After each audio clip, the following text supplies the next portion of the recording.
Hey, it's a Humble Collector here, and today's video we're going to take a look at the two-panel death card of Alois Pritzl. So without further ado, we'll go ahead and get started. So panel 2 is just a photo of Alois here, and then honor his memory at the bottom. And then moving to the main part of the card, in prayerful memory of our second son and brother, Stabsgefreiter Alois Pritzl, a baker and farmer's son from Suchenhof, bearer of the Panzer Assault Badge, the wound badges in silver and gold, and the Eastern Front Medal, participant in the campaigns in Poland, Serbia, and Russia, born on July 21st, 1911, and fell on October 22nd, 1944, north of Ebermenil, France, dying a hero's death as a result of a severe wound. Now, I was actually able to find Alois' casualty record. I'll put that up on screen. Alois was a member of the 4th Company of Panzer Aufklarungs Battalion 11, Aufklarungs being a reconnaissance unit, in this case an armored reconnaissance unit. And there is no cause of death listed on his card. However, it says that he died in Ostlingen, which I could not find. He's buried in the military cemetery in Raylon, France, in Block 1, Row 16, Grave 961. Now, the Panzer Aufklarungs Battalion 11 was actually part of the 11th Panzer Division. And while I couldn't find any reference to Alois in the book that I have, I did actually find some photographs from the unit's time in France. So this is more of a photo reference book. It's kind of light on actual details, but there's a few really neat photos in here that I wanted to share with you guys. If I can find the right page. Yeah, so transport to France, April 1944. We have this photo down here showing soldiers of Aufklarungs Abteillung 11 on their way to France. Their parent unit had suffered heavy losses in the Cherkasy pocket.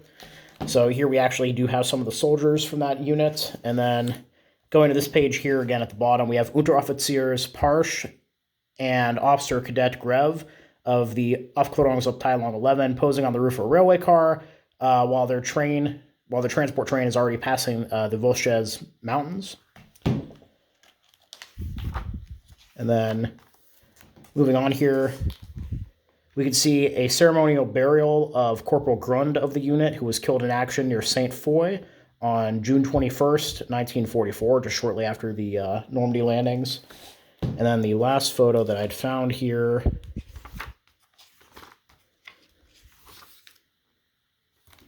here we have the burial of Sergeant Major Vollmer on August 14th, 1944. Vollmer had been killed in action during the fighting in my French is awful, Montenours near Mazamet.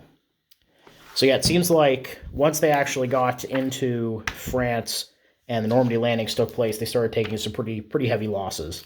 But yeah, love having books like these. Always super interesting being able to go back and find photos. And, that larger group shot, it's possible Alois was even in that photo. It's just so, it's an old photo. It's grainy. So really, no way to know for sure.